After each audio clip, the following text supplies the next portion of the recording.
Ahora, ahí viene la controversia. Y aquellos que son genéticamente virtuosos y tienen más EPO de lo normal, porque esa es una hormona natural del cuerpo. Por ejemplo, a mis atletas yo no les recomiendo usar CBD aislado nunca. CBD completo sí, pero sí fuera de competencia. El informe McLaren fue un informe que nos decía todas las cosas que estaba haciendo Rusia para poder tener dopings negativos, o sea, la orina. Lo que hacían es tener orina guardada, limpia, y usar en sus atletas sustancias prohibidas, y por un huequito en la pared sacaban el frasquito. Los anabólicos esteroideos, o se llaman anabólicos esteroideos androgénicos, son sustancias hormonales que tratan de reemplazar o simular el estímulo de la testosterona.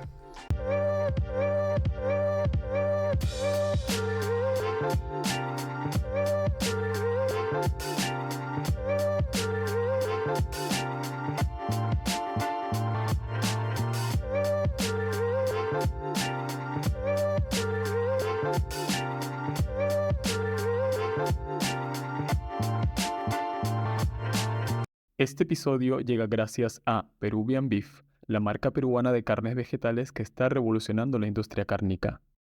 Hola, ¿qué tal? Bienvenidos a un nuevo episodio del podcast. Para el día de hoy tenemos a un gran invitado, el doctor Jorge Villarán. ¿Cómo estás? Buenas tardes, Jan. Muchas gracias por la invitación. Estoy muy contento de estar aquí y poder compartir varias experiencias contigo.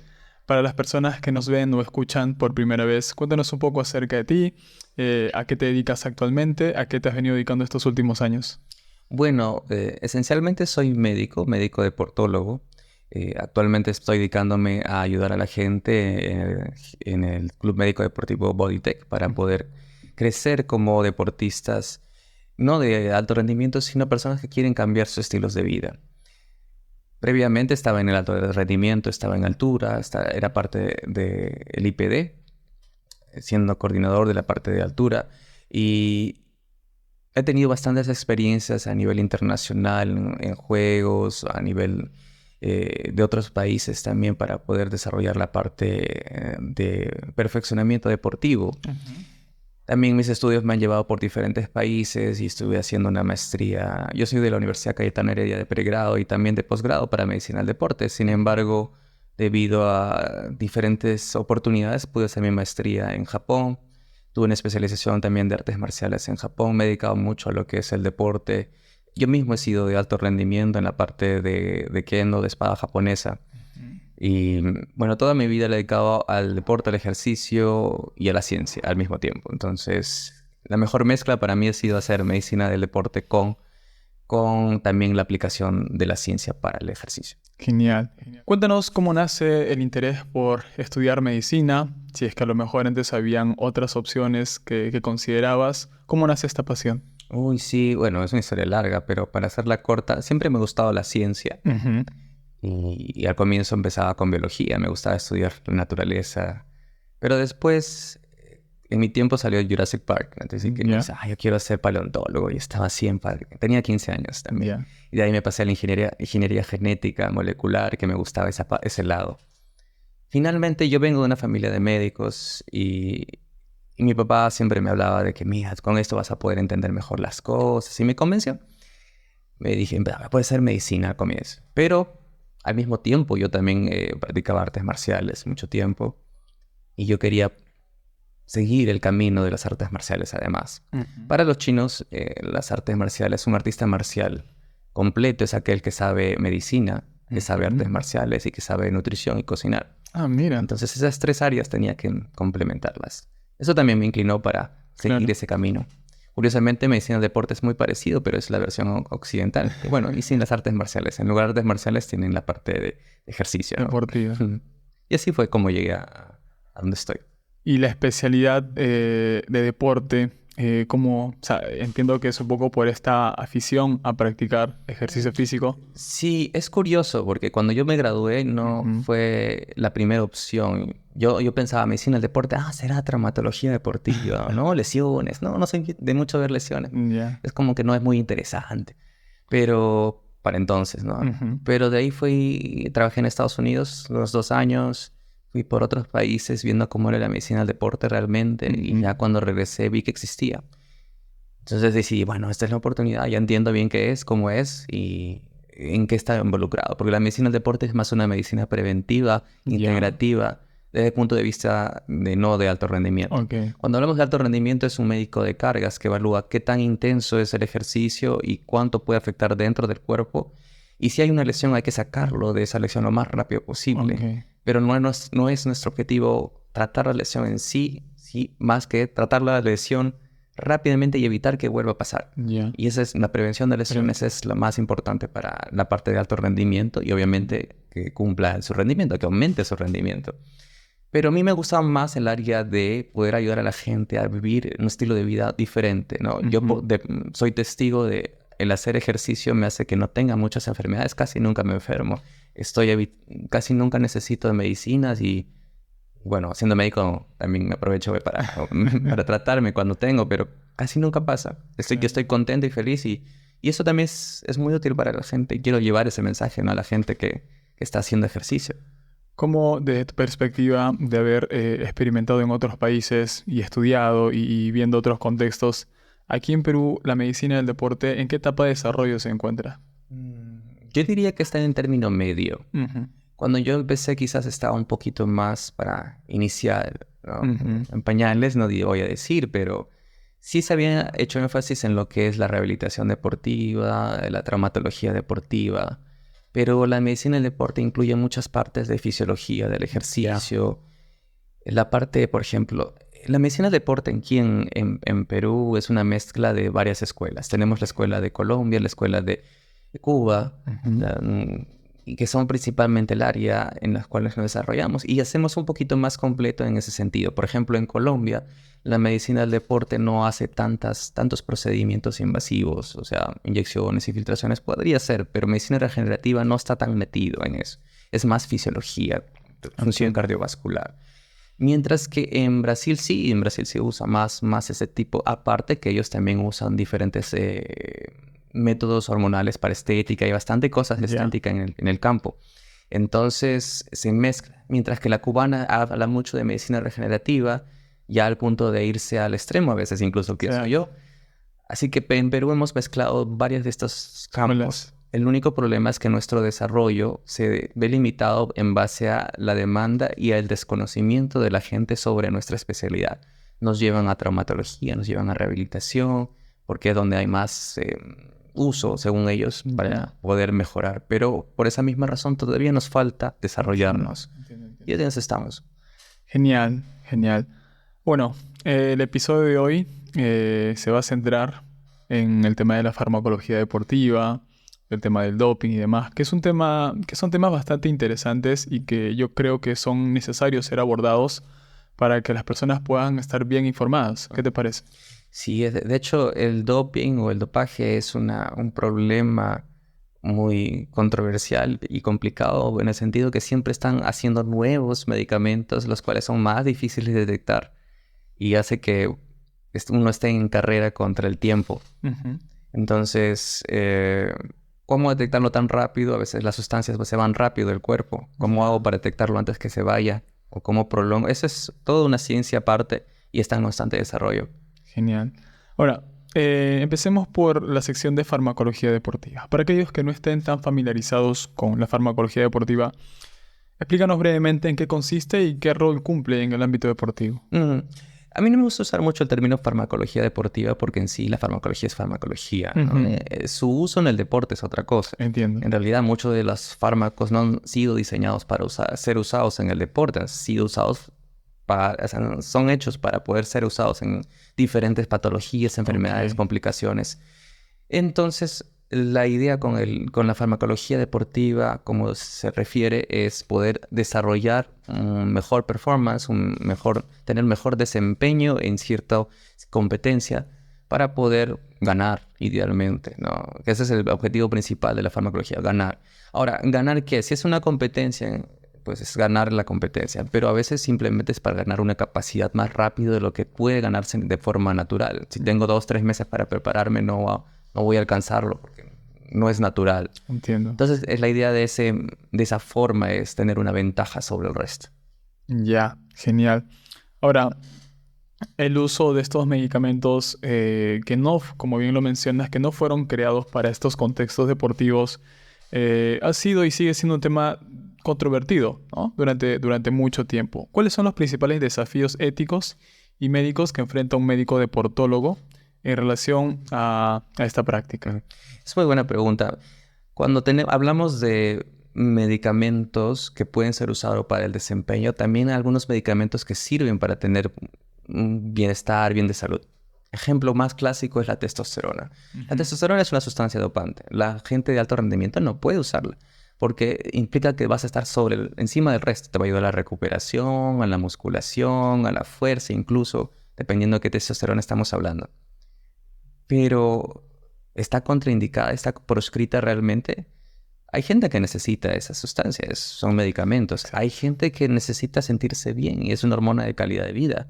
Ujú. Entonces hay que discernir Ok. cuándo usarla y cuándo no. Yo he tenido varios casos que me han Ujú. solicitado, estoy en un periodo de fuera temporadas, ¿no? Soy futbolista, y, pero son futbolistas ya que están compitiendo. En estos casos, por ejemplo, yo nunca me niego a prescribirles algo así porque está en contra de la ética. Competencia, claro. Entonces, la ética deportiva y el por qué lo usamos hay que entenderlo bien. Y eso quizás es lo más difícil, discernir en que, ¿puedo usar esto para todos? Sí, podría.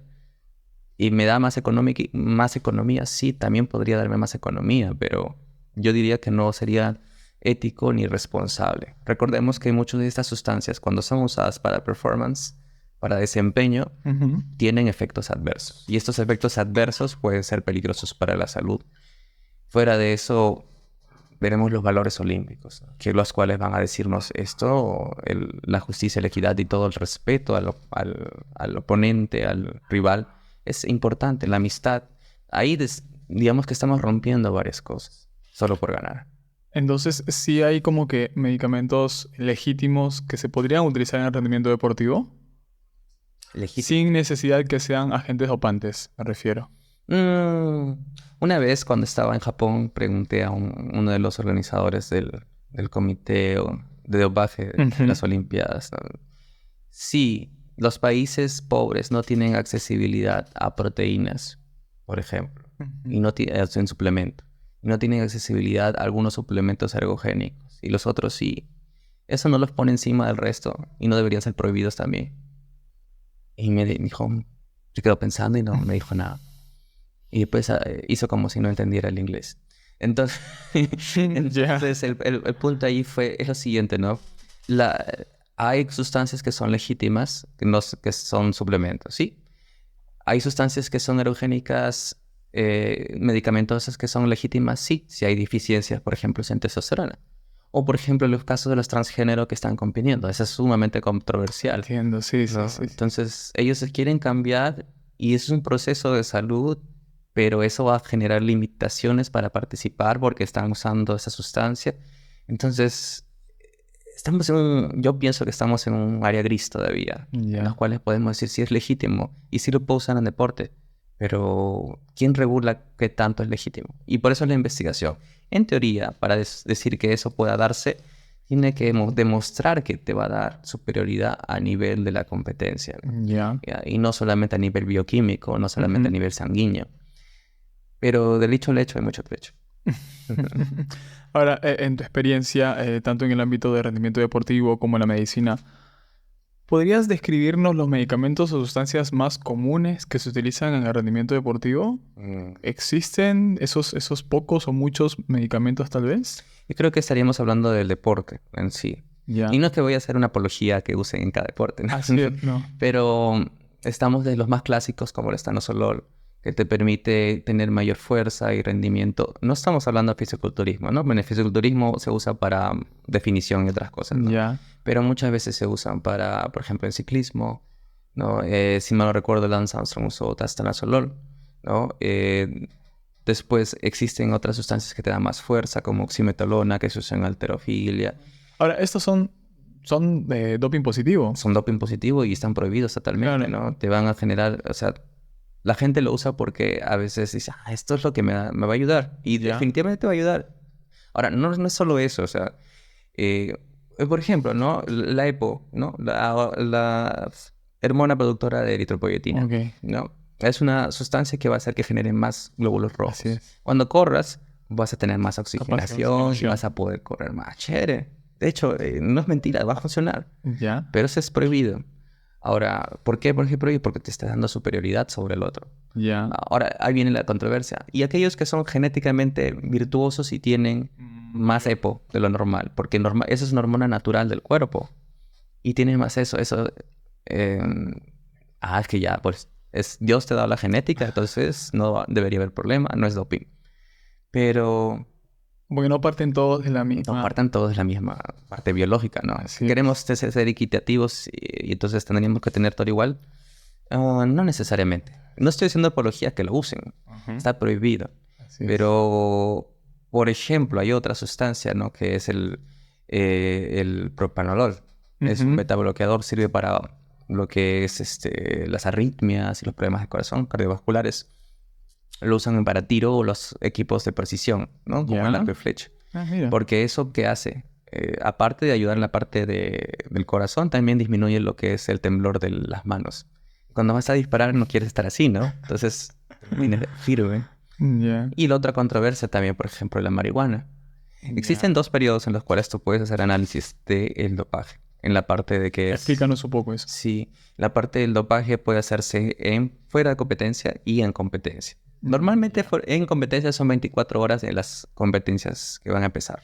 Ya. Ya. Previas. Previas, 24 horas ya estamos en competencias. A menos que la organización diga que en competencia empiece en tal momento. Ya. ¿Ya? ¿Y qué quiere decir? La marihuana no está prohibida, no es doping en fuera de competencia, pero sí en competencia. Ya. ¿Ya? Entiendo. ¿Por qué es el dilema de ponerla prohibida también en fuera de competencia? Algunos países lo usan como parte de su religión, Así de sus es. ritos y otras cosas. En algunos lo usan como diversión, pero bueno. Y cuando tú usas, dependiendo de tu cantidad de uso y cuánto tiempo lo usas, puede estar más tiempo en sangre. Entonces ahí el problema, no calculas bien y todavía te va a salir positivo en el día de competencia. Ya, claro. Solo estamos hablando de marihuana, ¿no? Que es diferente del CBD, por Eso. ejemplo. El CBD viene del cáñamo y el CBD tiene un componente antidolor. Ya. Ya, pero es muy útil en la recuperación de los deportistas de alto rendimiento y no está prohibido ni siquiera en competencia. El único detalle aquí es que el CBD aislado no está prohibido, pero hay más de 100 metabolitos del cáñamo y ahí, pues ahí sí, si hay una contaminación te sale positivo. Tendrías que tener muy buen laboratorio. Y el segundo punto es lo siguiente. Los amigos, por así decirlo, del CBD ayudan al CBD a tener mejor efecto. Entonces, yo digo, ¿para qué usar el CBD aislado? Deberías usar un CBD completo para poder tener los efectos que quieres tener, que son para el dolor o para la recuperación. Y en ese sentido estarías gastando dinero porque es más caro tenerlo mejor procesado. Así que ahí está el dilema, ¿no? Yo, por ejemplo, a mis atletas, yo no les recomiendo usar CBD aislado nunca. CBD completo sí, pero sí fuera de competencia y no como parte de, o sea, no estar en la competencia para poder tener reacción positiva, no queremos, ¿no? Entonces hay que usarlo fuera y los días que están en recuperación. O, por ejemplo, hay mucho estrés, entonces tienen que rebajar eso. Pero eso ya es una forma particular y hay que tener cuidado con eso. En ese sentido, no hay nada ilegal. Ahí no es dopaje, está permitido, así que no hay ningún problema. Genial. Ahora, mencionabas hace un momento algunos fármacos que se utilizan según tipo de deporte. Y creo que uno de los principales desafíos que enfrenta la farmacología aplicada al deporte y demás es la detención de estas sustancias y métodos de dopaje avanzados, ¿no? Mira, por ejemplo, la hormona de crecimiento, que también es considerada como una de las sustancias de calidad de vida, es difícil de detectar, es casi imposible detectar en los laboratorios comunes, ¿no? Ya. Porque salen impulsos. Lo que vas y detectas es la IGF-1 y otras sustancias, ¿no? Los metabolitos. Pero esto no aplica a WADA o a la Agencia Mundial Antidopaje. Porque ellos tienen laboratorios que son muy, muy específicos de millones de dólares. Por eso son costosos, ¿no? Claro. Y ellos pueden detectar por más tiempo la GH que en un laboratorio de la esquina. Promedio. ¿No? Un laboratorio promedio. En ese sentido, su capacidad es mucho mayor para poder detectar estas sustancias. Igual sirve para otras sustancias. Por ejemplo, el famoso Winstrol, el estanozolol. Tú lo puedes detectar que hasta 6 semanas puede estar en tu cuerpo. Un mes. Pero eso no quiere decir que en un laboratorio de WADA no te vayan a detectar a los 6 meses. Te pueden detectar hasta 6 meses después. No, Ese riesgo que se corre. un riesgo que se corre. No digo que vaya a ser 100%, pero es un riesgo que se corre y que en realidad no debería existir, ¿no? ¿Por qué estás usando eso si vas a hacer eso? Exactamente, exactamente. Ahora, la farmacología aplicada al deporte no solo se ocupa de rendimiento, sino también de la prevención y del tratamiento de lesiones o la fase recuperativa, ¿no? Además de esto que comentas del CBD y los amigos del CBD, el CBD completo, ¿qué otros medicamentos se podrían utilizar para la recuperación y la rehabilitación de lesiones en atletas de alto rendimiento? Que no sean dopaje, pues No? hay. Quizás en alto rendimiento, lo que se comparte con alto rendimiento en la población general es que siempre se tiene que ver un aspecto de parte de nutrición, ejercicio, metabolismo y hormonas y suplementación. Y dentro de la suplementación creo que los antirradicales podrían ser muy útiles para la parte de recuperación. Los antirradicales tienen controversia porque tienen efectos en contra de la adaptación del ejercicio. Es decir, en periodos de preparación general, en los que te estás preparándote para ser el más fuerte, ahí no sería tan útil usarlos. Claro. Al menos no hay una evidencia que me diga que no se pueda o que sí se pueda, pero a nivel bioquímico sí disminuye lo que es la inflamación, toda la transformación celular que existe ahí. Entonces yo prefiero no usarlos en ese periodo, pero sí usarlos en los periodos que estamos cercanos a la competencia, que ya estamos con estrés alto o cuando estamos con el problema de lesión. Y bueno, ahí hay muchos antirradicales posibles, pero unos que usan mucho a veces no los indico yo, pero los deportistas ya vienen con algún médico que le dijo, hazte tu sueroterapia y terminan con su vitamina C. Ya. Por ejemplo, en grandes dosis. La megadosis de vitamina C se usaba mucho en la estética y también en la sensación de bienestar, en los centros de bienestar. Particularmente, yo sí pienso que la vitamina C te puede ayudar en disminuir los radicales libres. Sin embargo, una megadosis de 10.000 me parece demasiado, ¿no? Y creo que es mejor asesorarse adecuadamente por los efectos adversos que pueda tener una megadosis de 10.000. Podría ser mayor de 3.000, más de 5.000, dependiendo del peso también el deporte, ¿no? ¿Cuáles serían estos efectos adversos? Podría ser diarrea, podría ser náuseas, podría ser cálculos.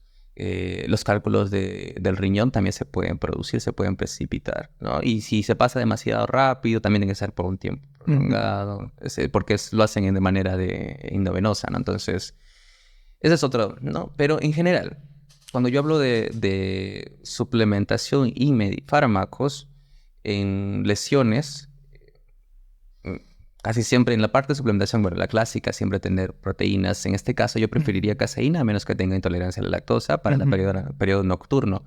La parte de vitamina C, como te dije, algunos antirradicales como la cúrcuma también me puede ayudar. Algunas vitaminas también para regular el sistema nervioso, porque estamos en periodo usualmente de gran estrés post-entrenamiento. Entonces usaría magnesio, usaría algunos tipos de vitamina B para poder mejorar un poco el sistema nervioso. El CBD es opcional dependiendo, porque no todos quieren usarlo por miedo, porque obviamente hay miedo de que no me va a salir positivo, entonces mejor no. Entonces hay un gran porcentaje de deportistas de alto rendimiento que no quieren eso, así que lo importante es que se sienta bien. Claro. Y en fármacos, dependiendo si hay una lesión, a veces se ha hablado del propanolol también incluso para la regeneración de los desgarros musculares, pero no hay suficiente evidencia. Algunos relajantes musculares me pueden ayudar a que se relaje para que pueda dormir. Melatonina uso a veces para poder regular también su sistema, su sueño, pero más que todo para mejorar los receptores endógenos de las hormonas, porque también tiene un efecto para que mejore la expresión de testosterona. No usaría suplementos que disques producen más testosterona como el Tibulus terrestris. Las prohormonas, ¿no? Las prohormonas. No soy fanático de eso. No hay mucha evidencia. Sí existe alguna evidencia para el conteo de espermatozoides y otra cosa de fertilidad, ¿no? Quizás el aspartato más zinc me podría ayudar, pero nunca lo hago para mis deportistas. Así atletas. Eso. Genial, genial. Ahora, enfocándonos un poco más al tema del doping en el deporte, El dopaje ha sido un tema recurrente en el mundo del deporte y cada cierto tiempo hay noticias de deportistas que dan positivo. Explícanos un poco qué es el dopaje y por qué se considera una práctica ilegal y antideportiva. Ujú. Uy, eso se remonta a la historia en que la gente empezó a morir en diferentes deportes de ciclismo, diferentes eventos. Tuvieron problemas, colapsos cardiovasculares y empezaron a morir. Entonces, estaban usando sustancias y dijeron, pero ¿cómo no estamos regulando que la gente empiece a usar eso? Porque le diera ganar sobre todas las cosas. Claro. Y se usaban todo lo que podían. Entonces empezaron a hacer regulaciones para limitar algunas sustancias, prohibir otras, y poco a poco se fue desarrollando. El punto era que aquellos que hacen y entrenan de manera adecuada, tienen todo planificado, pero no usan esas sustancias, igual no llegan a ganar. Entonces hay desigualdad. Digamos que le están robando lo que están Claro. luchando por. Y la idea es que todos trabajen en un mismo ambiente de donde puedan alcanzar sus objetivos de manera normal. Como se dice, la idea no es el dopaje, el antidopaje no es agarrar al malo, sino que el bueno pueda llegar a su objetivo y cumplirlo. Entonces no es que seamos policías, no. Digo seamos porque también he sido y soy oficial antidopaje. Ah, mira. Entonces hemos estado mucho tiempo, sí, he sido parte de la organización de Lima 2019 en la parte de antidopaje. Ujú. Entonces la idea no era que todos estén de una manera capaz de alcanzar los objetivos y llegar a sus sueños. Ahora, si una sustancia te hace ganar, y ¿qué beneficio? ¿Cuál es el beneficio? ¿Tú ganaste con eso? Claro. Entonces, ¿cómo te sientes con No eso? eres tú el que realmente ganó, claro. Ahora, existe un mito muy conocido en el dopaje, que es, todos usan, ¿por qué no voy a usar yo? Ya. No, si todos usan, ¿por qué yo no voy a usar? Pero la pregunta es, si todos usan, ¿por qué no todos ganan? O sea, tú eres tan malo que no vas a ganar. No vas a ganar. Ya. Y uso dopado, ¿no? Entonces, en realidad, muchos de estos mitos lo hacen aquellos que los venden y también los que lo usan, ¿no? Los que venden la sustancia y los que usan la sustancia para sentirse mejor y para que todos empiecen a usar y no sentirse peor, Ujú. ¿no? Y no hay que caer en ese juego. El sistema antidopaje está diseñado para poder tener juegos limpios que permitan tener un certamen de alto valor ético para ser el ideal. Recordemos que, y bueno, válgase recordar porque el 23 de junio fue el día del olimpismo, Hace poco. ¿no? Las Olimpiadas solo son una expresión del olimpismo y no al revés, Ya. ¿no? No es que yo tengo mis Olimpiadas y de ahí salió el olimpismo, no.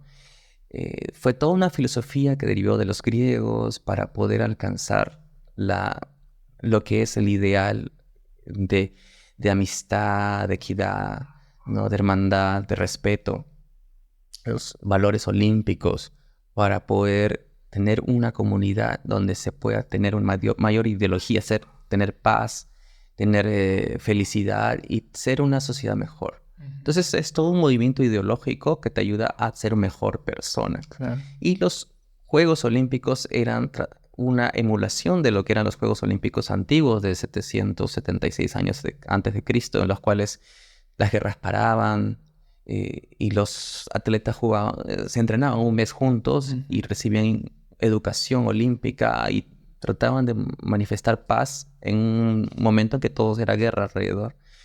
Y eso generaba pues una unión. Y esa comunión y esa unidad a nivel del mundo es lo que se trata con el olimpismo El olimpismo. y con las Olimpiadas. Entonces, teniendo ese sentido y también teniéndolo en la minuta, en la constitución del Comité Olímpico Internacional, las Olimpiadas no son un juego para competir y ganar medallas, ni también cuántas medallas. Tienen medallero y va en contra Ya. exactamente de lo que El piden, olimpismo. ¿no? Pero la idea es una competencia entre atletas para buscar lo que es la hermandad y buscar lo que es mejor para la sociedad. Y por ende los atletas olímpicos, en teoría, deberían ser representantes de la sociedad, De estos valores ¿no? éticos. A veces escuchaba, no, pero sí, él Michael Phelps, ¿no? Ahí tirado con las drogas. No, es que solo soy deportista. Está muy lejos de lo que se quería, ¿no? O sea, Exacto. como atleta olímpico, tú eres un ejemplo de la sociedad. Y por ende, deberías demostrarlo, ayudando a la gente además con tu ejemplo. Claro. ¿Ya? Y esa es la idea del olimpismo y por esa misma el sistema antidopaje trata de mantener ese ritmo. Y bueno. Ahora, en este tema del control antidopaje, la AMA o la WADA, ¿no? La Agencia Mundial de Antidopaje, establece una lista de sustancias y métodos prohibidos en el deporte. ¿Cuál es el proceso o los criterios utilizados para determinar qué sustancias deben ser incluidas en esta lista? Y entiendo que cada año como que esta lista se va actualizando y uno como profesional en el área de la salud o el deporte, siempre uno tiene que estar informándose, ¿no? De esta actualización de la lista. Claro, claro. Bueno, la lista es una lista, si no saben, todos los años sale alrededor de octubre. Ahora por la pandemia cambió un poco las fechas, pero en octubre usualmente sale la lista para que todos la lean. No se hace efecto hasta el 1 de enero. Ya. De todas maneras, hay un cambio, entonces ya voy a tener tiempo para dejar de usar eso. ¿No? Mira. Ya. Habiendo dicho eso, pues para poder medir lo que se está usando o si es realmente dopaje, hay 3 principios principales, los cuales uno es que tenga problemas contra la salud, ¿no? Ya. Cause problemas para la salud. Lo otro es que esté en contra de los valores olímpicos. Y el tercero es que te ponga encima del rendimiento del otro, o sea, que te dé beneficios sobre el rendimiento. Habiendo dicho eso, es solo una generalidad, ¿no? Cada sustancia tiene una particularidad que le da un enfoque, ¿no? Muchas veces, yo también soy parte del panel de médicos que ve los AUTs, que son los permisos para usar algunas sustancias. Entonces, ¿Ya? en muchos casos han sido en base, por ejemplo, yo uso insulina, ¿no? Ya. Los diabéticos. ¿Y para ello se requiere un permiso? Se requiere un permiso la insulina es un dopaje también. Ya. Entonces, una sustancia dopante. ¿Por qué? Porque tiene efectos anabólicos. Claro. Tiene... Entonces, si tienes un deportista y pasa por alguna condición que requiera de insulina, se hace todo el protocolo de permisos y eso. Tiene que solicitar 30 días antes de la competencia, idealmente. Hay permisos retroactivos, ¿no? No es así, por ejemplo, en tiroides, ¿no? La tiroides necesitas levotiroxina, que es una hormona que te va a ayudar en metabolismo, pero no está dentro de las sustancias dopantes, porque ha permitido ver que si hay una indicación. Es irrelevante. Hay un límite permitido. Y hay sustancias que se permiten a pequeñas dosis o a dosis medias, como por ejemplo el salbutamol, el salmeterol. El salbutamol se usa para el asma, lo usas en los sprays, las marcas que existen de salbutamol. Ya. Y bueno, esas marcas, si tú usas más de lo que debes, Dan positivo. te salen positivo. ¿Por qué? Porque te está estimulando a ser más rápido. Es como que usaras muchas drogas estimulantes. El salbutamol es un familiar de clenbuterol, por así decirlo. El clenbuterol, para los que están en el fitness, lo usan mucho también para quemar grasa y mantener el músculo, ¿no? Digo quemar porque es el término que más usan, ¿no? Pero entendemos que no es así. No. Así que esa es la razón por la cual eligen las sustancias. Y las sustancias pueden ser vistas en sangre y en orina. Y usualmente hacen más orina porque es barato. Pero en sangre, por ejemplo, detectamos lo que es la hormona de crecimiento y hormonas anabólicas también se detectan y otras sustancias más complicadas. Y usualmente se hacen los juegos más fuertes como las Olimpiadas. Siempre debe haber examen de sangre, analítica de sangre. Pero esa es la parte antigua. La parte moderna es la siguiente. La parte del pasaporte biológico. Y en la parte del pasaporte biológico significa que en fuera de competencia también te pueden analizar para ver indicadores de cómo está tu testosterona, cómo están tus otras hormonas, cómo están tus niveles de cortisol o algo que son cosas que uno tiene de por sí, no es que te estés dopando. Pero digamos que en un día justo tuviste un pico exagerado de testosterona que no tiene sentido. No es normal biológicamente. No es normal biológicamente que tengas un pico de testosterona y aparte tengas mejores resultados en ese entrenamiento. Es sospechoso. Vamos a hacerte más análisis y te empiezan a seguir así. ¿Y a todos hacen esta evaluación de sorpresa o se escoge? No a todos. En primer lugar, por el presupuesto. Exacto. ¿No? Y en segundo lugar, porque depende de una lista que se tiene de los deportistas de mejores rendimientos, ¿no?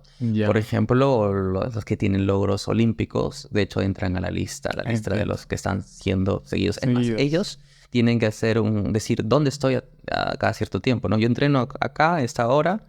Entonces, si ustedes quieren venir algún día, acá estoy. Estoy aquí. Y si no estoy, tengo hasta 3 veces para hacerlo. Siempre que me pase esto. Si pasa 3 veces, ya me ponen como dopado de frente. Ya. O si me escapo de los resultados, también me ponen como dopado. ¿Y te ha tocado hacer este tipo de intervenciones? Solo en los juegos y fue en fuera de entrenamiento, pero no eran para pasaporte biológico. El Ah, pasaporte biológico es un poco más avanzado y ese pasaporte biológico incluye la parte hormonal, también de sangre, también de otras cosas, ¿no? ya, Pero digamos que el futuro va ahí, ¿no? Para claro. poder controlar eso. En esto de la detección de sustancias y métodos de dopaje, como bien mencionas, así como el control o las pruebas han ido mejorando con este pasaporte biológico, em, ¿crees que estos controles actuales son suficientes para mantener un juego limpio en el deporte o todavía por ahí a veces se suele pasar por alto algunas? Yo soy idealista, yo pienso mucho que el problema aquí es la educación. Pero la educación tiene que tener un énfasis en la parte del cambio neurológico, la plasticidad neuronal del atleta. ¿Qué quiero decir con esto? Antiguamente, en los griegos pensaban que para poder desarrollar como ser humano tienes que hacer ejercicio como parte de de tensión, la tensión del alma. Y las artes, la escultura, la música, todo relaja tu alma. Entonces tú vas en ese estrés. Y por unos 18 años tú vas a estar haciendo eso y genera un cambio en tu estilo, en tu estado mental. Y durante ese proceso tú vas a hacer la educación. Es parte importante de la Academia Olímpica que se haga eso, la educación de los valores olímpicos. Claro. Al hacer eso, lo que generas es el por qué no hacer algo. Ujú. Decir, ¿por qué no voy a hacerlo? Pero es diferente que digo, no lo hago porque me van a atrapar o no lo hago porque no quiero hacerlo. Es igual que la corrupción en las políticas en otros lados, ¿no? Lo hago, es ir íntegro. Lo hago porque no debo hacerlo, porque no pienso que no es lo mejor para lo que quiero perseguir en mi vida. Creo que ahí está el problema, porque siempre va a haber nuevas sustancias, siempre va a haber nuevos medicamentos y siempre va a haber alguien que quiere ganar como A quiera, costa de... a costa de todos. Entonces es muy difícil tener un sistema antidopaje perfecto. Fuera de, obviamente, los problemas estatales y las conspiraciones. Vimos lo de Sochi, vimos lo de Rusia, que el mismo Estado tenía ciertos movimientos para poder tener ventajas. Entonces es un problema ya a de nivel nacional. estructuras. Recordemos que muchas veces los juegos se ven como sustitutos de guerras. ¿No? Ujú. Dicen, "Ah, mi país es mejor que el Ah, sí. tuyo, entonces yo voy a ganarte y voy a demostrar que mi orgullo nacional es más alto que el tuyo y voy a hacer lo que sea". Lo cual va en contra de las Olimpiadas, pero el enfoque actual se ha dado mucho por eso, ¿no? Por egos y por necesidad de demostrar que soy mejor. Entonces ahí es un punto más arriba, más difícil, pero también una vez más, si nos vamos a la educación, creo que ahí sería mejor. La tecnología va a cambiar y va a siempre ser diferente, pero por ahí voy yo.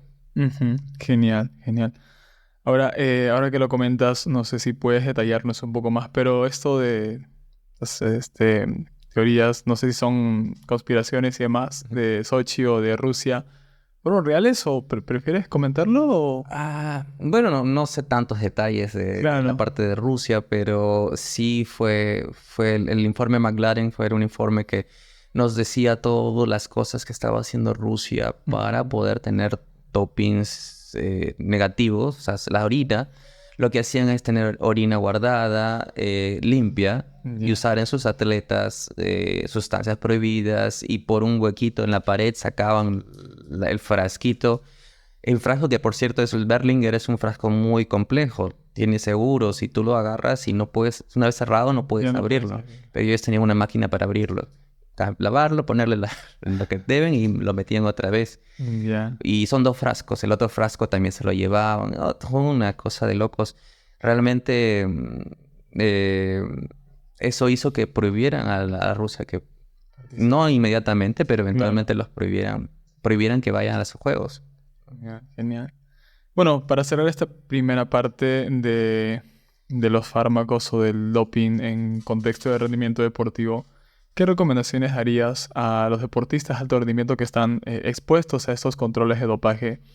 ¿Qué consideraciones tendrías para con ellos? Mm. Bueno, el dopaje es para el beneficio de ellos mismos, ¿no? Si están haciendo las formas de manera adecuada, no deberían tener ni miedo, ni tampoco sensación de fastidio, porque se está haciendo para protegerlos. Ujú. Deben ayudar y colaborar. tienen derecho a tener siempre a alguien a su costado, a ver que sus muestras son adecuadamente manipuladas y que no huyan porque el hecho de huir también es parte de una sanción. Claro. Puede ser doping positivo simplemente por rechazar hacerlo. Entonces, sean parte del sistema, no en contra del sistema.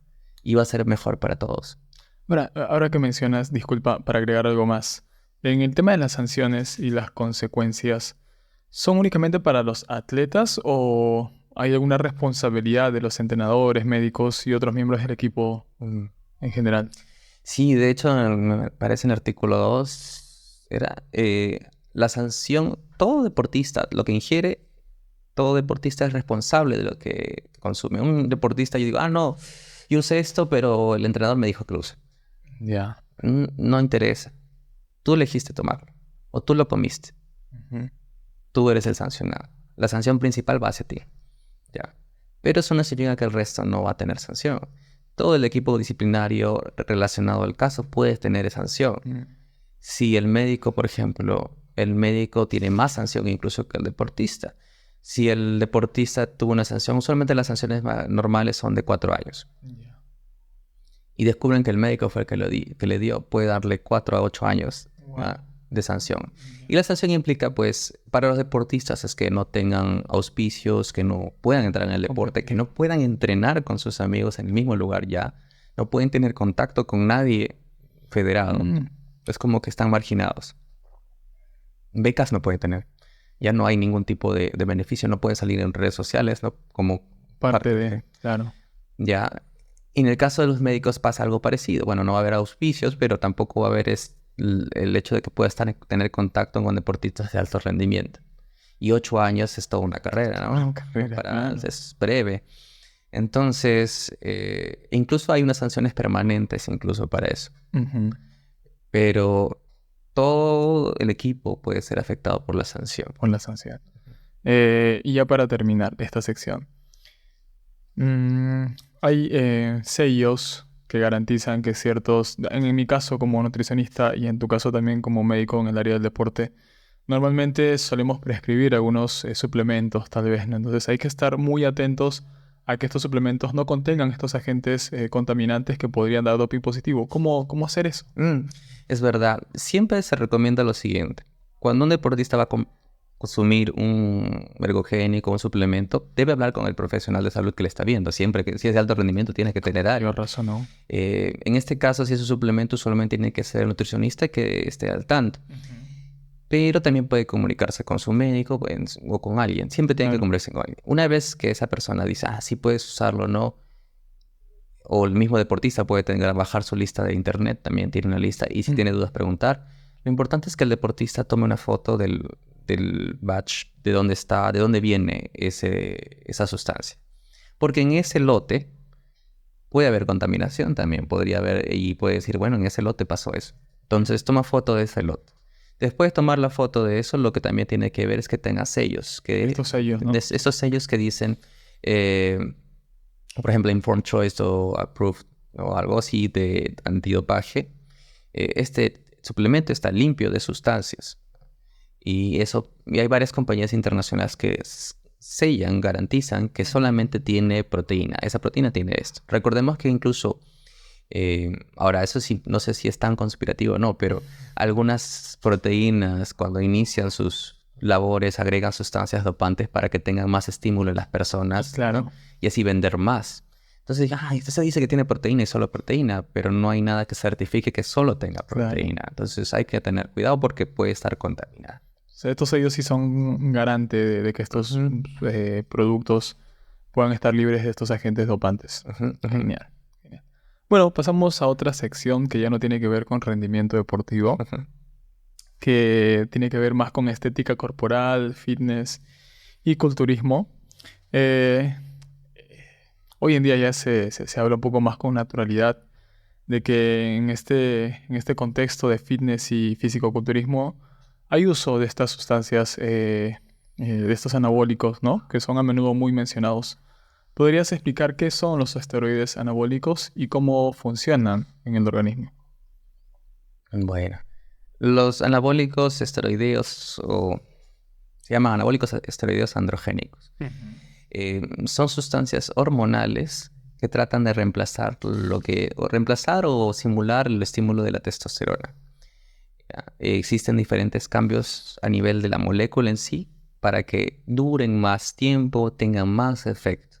Por ejemplo, la testosterona tiene una sal de testosterona tiene un patrón anabólico y androgénico similar, Un ratio. un ratio, claro, un índice. Entonces, ese es útil para saber, bueno, cuánto voy a tener en factor de estimular mi músculo, para decirlo, el factor anabólico es eso. Y el androgénico es a nivel de los receptores, qué tanta virilización te puede dar, qué tantos efectos adversos te puede dar. Así es. Pero se hicieron sustancias para que tuvieran más efecto anabólico de crecimiento en lugar de evitar que tenga y disminuir lo que son los efectos adversos. Entonces, en esa búsqueda del santo grial anabólico, que es crecer y no tener efectos adversos, se crearon muchas cosas. Por ejemplo, la nandrolona, el decanato de nandrolona, que es el decadurabolin como el nombre inicial comercial. Esa sustancia tiene un factor anabólico mucho más alto que la testosterona. Y tiene menos efectos adversos porque es NOR19. Entonces, a nivel molecular no va a aromatizar mucho, que digamos, con casi nada. Entonces, lo malo es que esa sustancia se usaba para, como muchos de los anabólicos y testosteronas que existen, se usan para sustancias médicas, como por ejemplo, ¿no? Caquexia, o sea, cuando estás muy delgado por alguna enfermedad crónica, lipodistrofia, que es cuando tu grasa empieza a chuparse, ¿no? Cuando, por ejemplo, tú usas antirretrovirales en pacientes HB, oncológicos. pacientes oncológicos que tienen caquexia también. El problema de los pacientes oncológicos es que cuando usas testosterona es una contraindicación usualmente para todos los tipos de cánceres, porque va a estimular también el crecimiento. Aunque hay una controversia ahí en la parte de lo que es el cáncer de próstata. Porque hay muchas veces se creía mucho tiempo se creía que la testosterona hacía que te genere cáncer de próstata. Pero es más la DHT, la dihidrotestosterona, que es el metabolito de testosterona. Y en sí la testosterona es la que te protege del cáncer de próstata. Mira. Y si se va mucho al DHT, es ahí cuando te va a producir. Claro. Entonces, ese efecto se está buscando actualmente. Incluso un premio en Brasil a uno de los médicos que postulaba esto. También insistía en sus investigaciones sobre esto. Todavía está en estudio, pero ahora se cree que al menos, bueno, la testosterona en sí no sea tan malo para el cáncer de próstata, sino al revés. Igual en el corazón, ¿no? Muchos estudios hablan de te va a dar infarto si usas mucha testosterona. Y sin embargo es al revés. Cuando tienes una testosterona adecuada, no digo suprafisiológica, sino adecuada, te va a prevenir del infarto. He tenido un par que han tenido problemas del corazón, han tenido infarto. Y se les ha prescrito. Y yo les medí la testosterona porque ningún médico le midió testosterona. Y tenían testosterona a los suelos. Y decía, pero tienes 40 años, te ha dado un infarto, te han visto los riesgos, pero no te han chequeado la testosterona. Y sí, entonces ahí tenemos lo que es el manejo de las hormonas. Entonces, los anabólicos esteroideos tienen su uso, su función, y en fitness tiene sus beneficios. Disminuyen el tiempo de algo que podrías hacer en 4 años, lo puedes hacer en 4 meses. Pero una vez más, como dicen muchos mis profesores de entrenamiento, los anabólicos solo van a hacer que lo que estás haciendo se duplique, triplique o cuatriplique. Si estás comiendo mal, si estás haciendo ejercicio mal, eso se va a triplicar. Vas a terminar gordo con cosas de lesiones porque vas a hacer más fuerte a cosas que no debes, te vas a desgarrar los músculos. Pero si estás comiendo bien, si estás nutriéndote bien, si estás durmiendo bien, si estás haciendo todo bien, las hormonas simplemente van a hacer algo que tu naturaleza no llegaba a hacer. Eso es para parte de fitness. Exacto. Sin embargo, usarlas así sin control también te perjudica, tiene efectos adversos. En el caso de vamos por partes. ¿Cuáles son las principales consideraciones que deberían tener en cuenta una persona que decide usar este tipo de anabólicos? Es decir, a lo mejor con fines de competencia es un contexto que, bueno, podría ser tal vez aceptable, ¿no? Pero si es que es más recreativo, ¿verías la misma necesidad?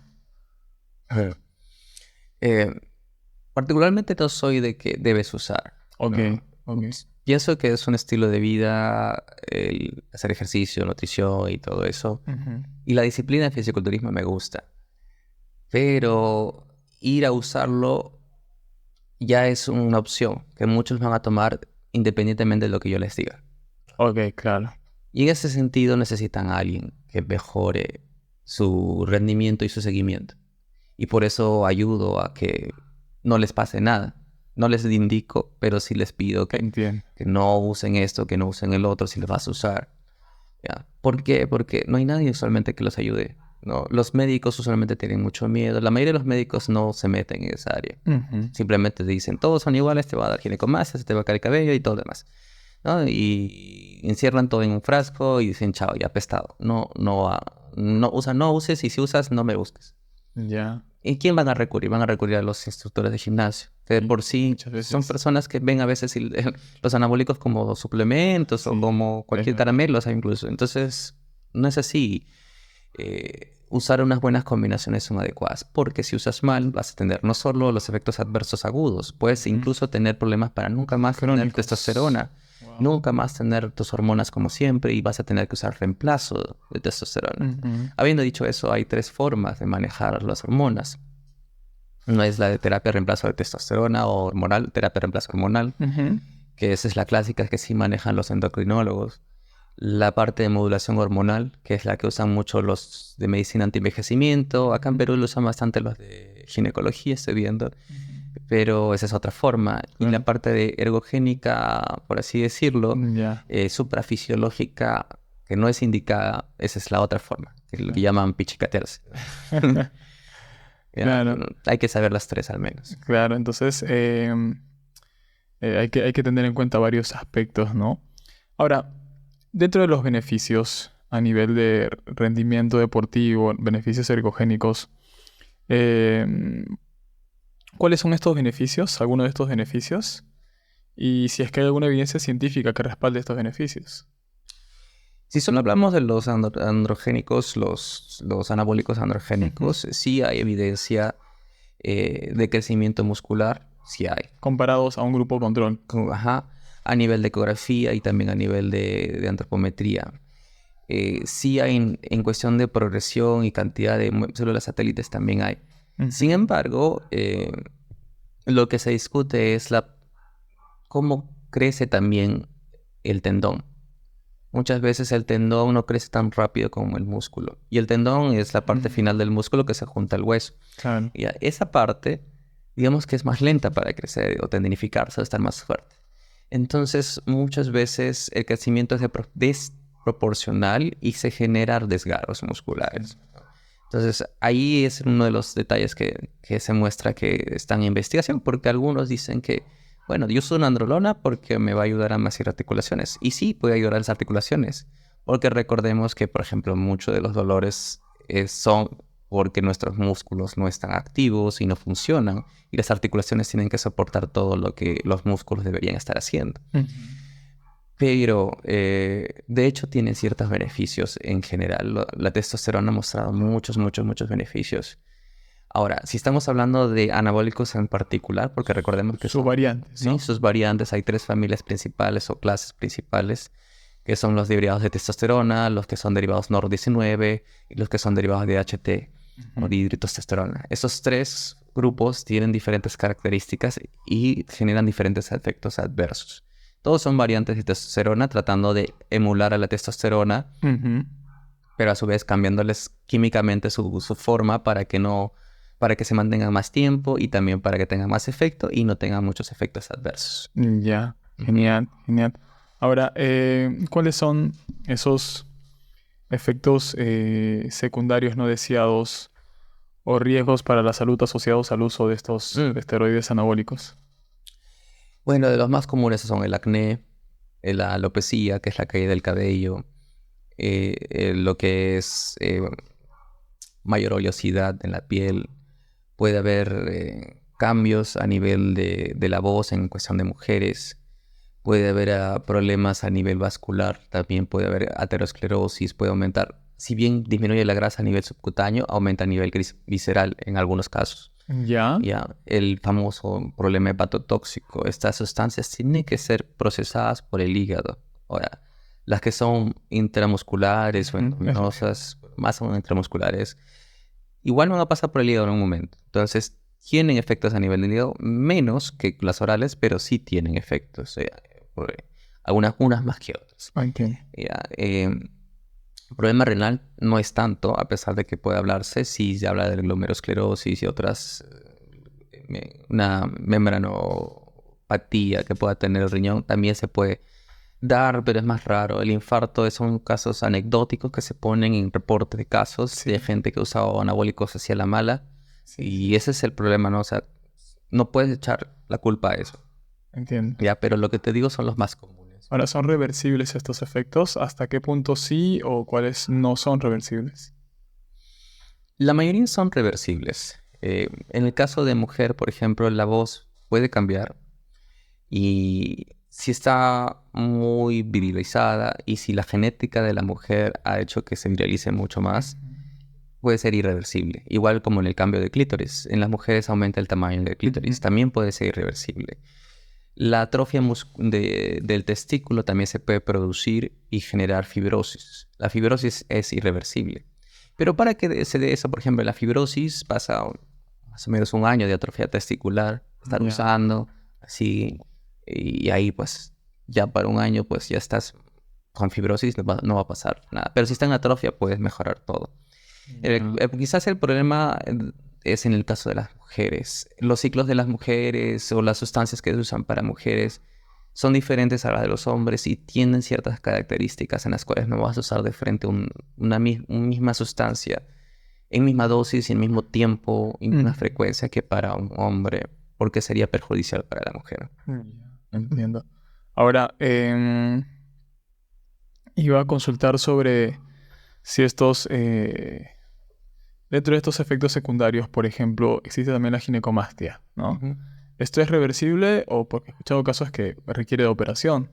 La ginecomastia es reversible, pero también depende del grado de ginecomastia y cuántas veces te da. Muchas veces, cuando está a tiempo o cuando es recurrente, es mejor hacer la parte de cirugía.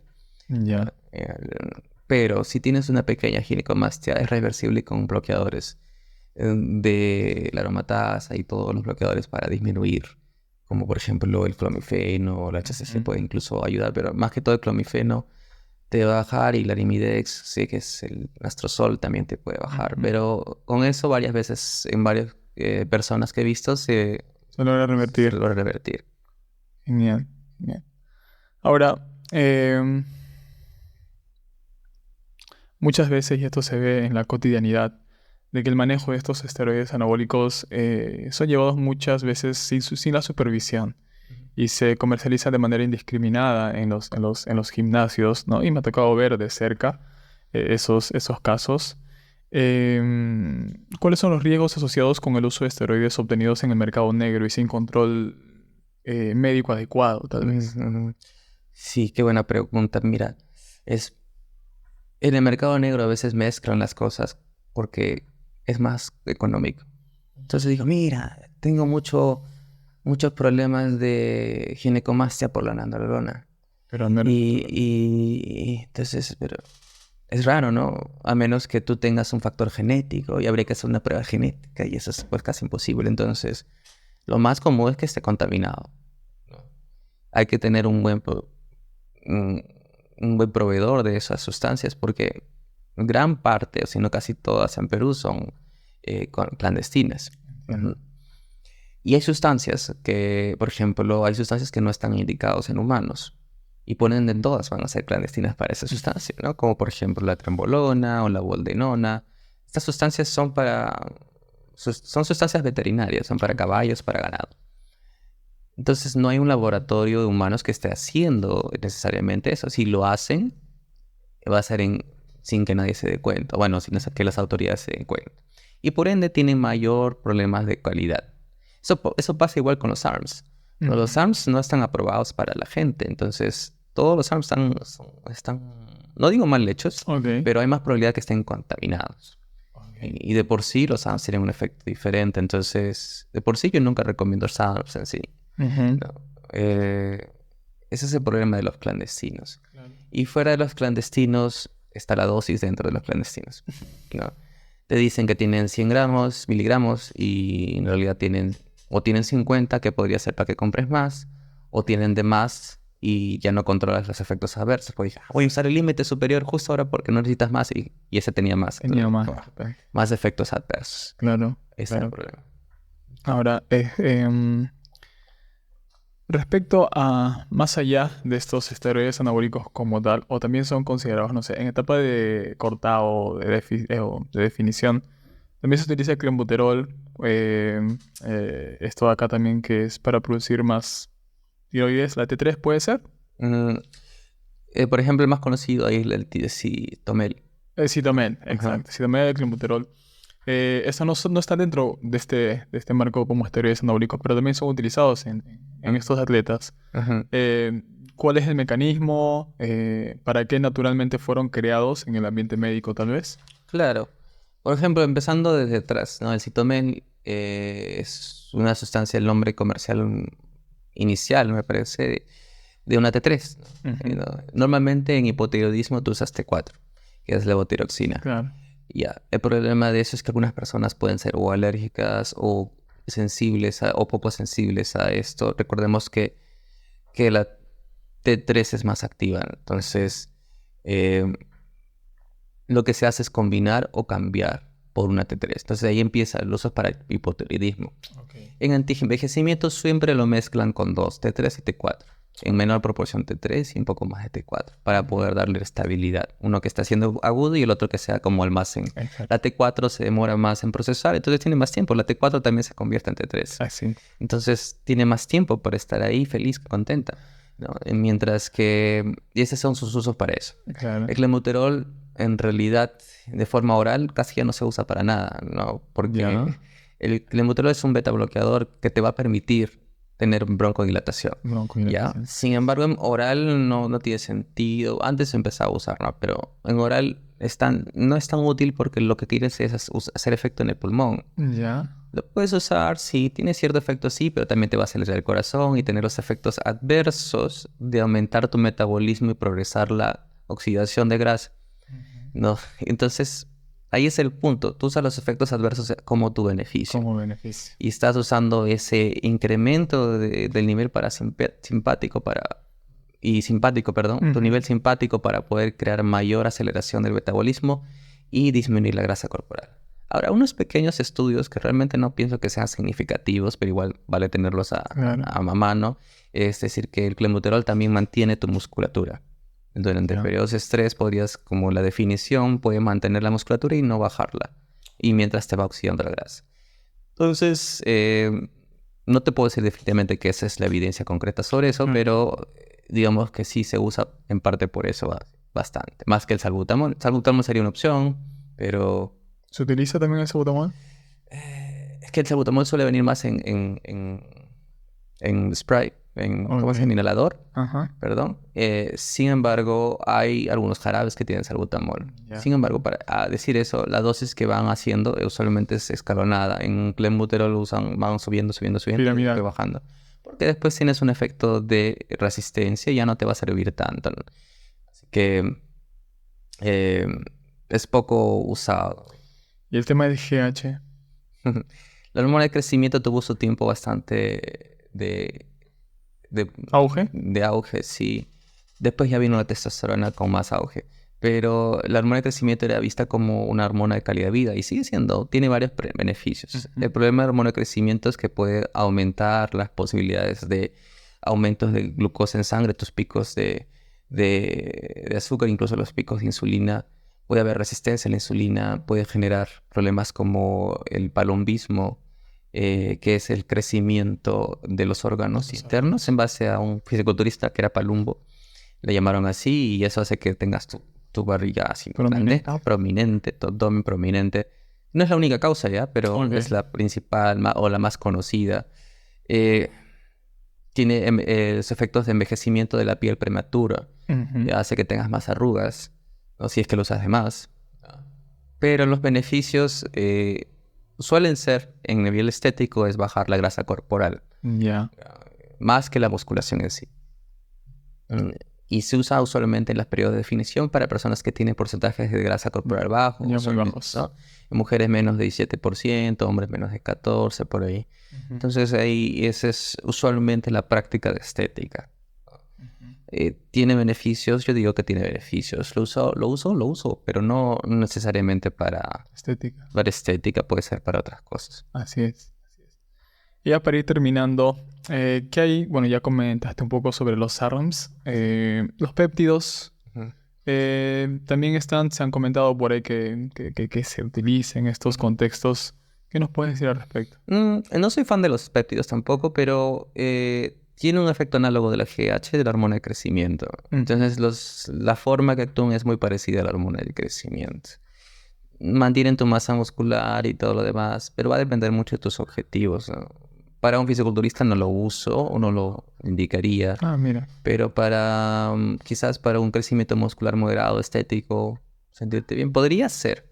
Yo siempre prefiero usar las cosas que tienen con más estudios.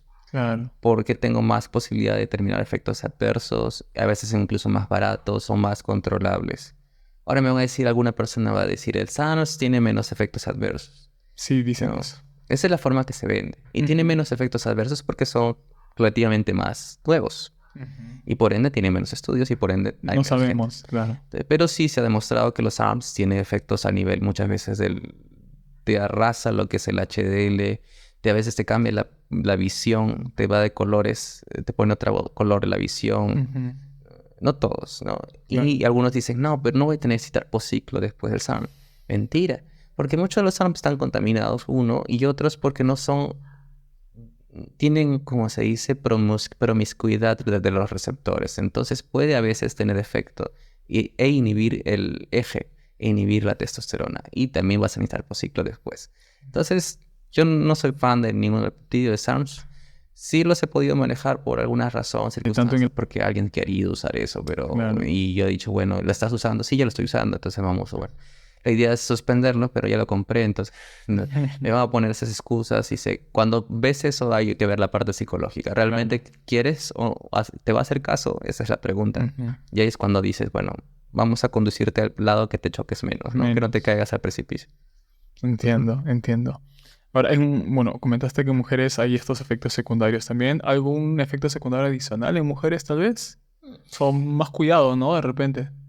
Lo principal en las mujeres es tener el efecto que quieren sin virilizarse mucho, sino parecerse hombres, ¿no? Y eso es lo que muchas no quieren. Y obviamente para esto pues no vamos a usar testosterona. Nunca se usa testosterona en una mujer. Sales de testosterona no voy a usar. Hay otras sustancias que sí se pueden usar que son menos virilizantes. Aunque también depende de la categoría. También depende de la categoría. Usualmente bikini. En las bikinis mucho se usan ¿cómo se llama? La oxandrolona. Pero y es, digamos, relativamente más segura, pero no en todos. Ya hay que ver cómo usarlo. Exacto. Y a veces solo con eso y ya está. Pero muchas veces le agregan Winstrol, por ejemplo, o Stanozolol. Stanozolol también es relativamente seguro, pero tiene un efecto amplio. Es decir, yo le voy a dar un buen efecto de lo que quiero. Voy a alcanzar ese objetivo rápido. Pero hay también bastante posibilidad que entren en efectos adversos. Porque tiene más posibilidad de tener efectos adversos. Es más hepatotóxico, daña más el hígado, ¿no? Entonces hay que usarlo con cautelas. Pero las mujeres pueden tener principalmente los problemas de la voz, el clítoris, el acné, y que su cara cambie. Sí. Y eso pasa más cuando usan sales de testosterona o cuando usan sustancias más fuertes que son más para hombres. Genial. Jorge, para ir terminando ya este episodio, que realmente me ha encantado mucho, ¿qué recomendaciones finales darías a este contexto que acabamos de conversar, ¿no? A las personas que buscan mejoría en su estética corporal, ya sea con fines recreativos o con fines de competencia, desde tu perspectiva de la medicina? Siempre asesórense bien. No lo hagan porque sea más barato. No lo hagan porque esté a la mano. No lo hagan porque ya ganó una competencia. Si hacen eso, están expuestas a o dispuestos a tener más efectos adversos o incluso tener cosas que van a repercutir en toda su vida. Habiendo dicho eso, tampoco se debe satanizar todos estos tipos de sustancias. Hay que usarlos de manera adecuada para lo que son hechos. Y pueden tener muchos beneficios más allá de lo que están hechos. Para la salud. Para la salud y el bienestar y calidad de vida, ¿no? Evitar siempre prevenir lesiones, prevenir patologías, infartos, todo eso puede ayudar. Entonces hay que ser más específico y no encerrar todo en un mismo saco. Bueno, muchísimas gracias Jorge por tu participación. Ha sido un episodio bastante informativo para que las personas puedan enterarse y saber de estos temas que son fundamentales y claves. No, muchas gracias a ustedes por invitarme y recuerden que pueden seguirme en las redes como Dr. Fitness Perú o Dr. Jorge Villarán.